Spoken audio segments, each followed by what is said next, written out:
فرا رباعی، رباعی سرا و دکلمه وحید زندیفخر. سخت است در انتظار ماندن، سخت است آشفته و بی قرار ماندن، سخت است یک چشم به گوشی و یکی بر ساعت، بی قدرت اختیار ماندن، سخت است. یک هفته گذشت و طاقتم سر آمد، هر ثانیه با مرگ برابر آمد.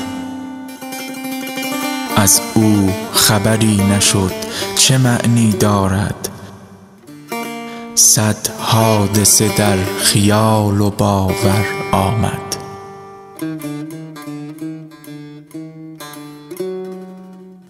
گفتم که نکرده است فرصت شاید، یا خسته شده از این رفاقت شاید، یا نه نکند حل شده باشد قلبش در شربت مسموم خیانت شاید.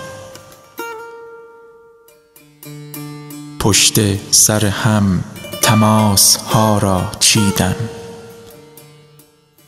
تا حرف نزد قطع نشد امیدم.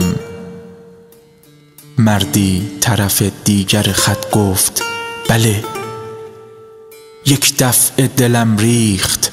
از او پرسیدم آیا تو دلیل انتظارم هستی؟ دزد دل نازنین یارم هستی؟ او کهنه ترین عشق وجودم بوده است، تو یار جدید نوبهارم هستی؟ آن مرد پر از شراره آتش بود، بابای همان دختر آهو وش بود. ما بین قطار حق حقش گفت به من، دیروز غروب مجلس هفتش بود.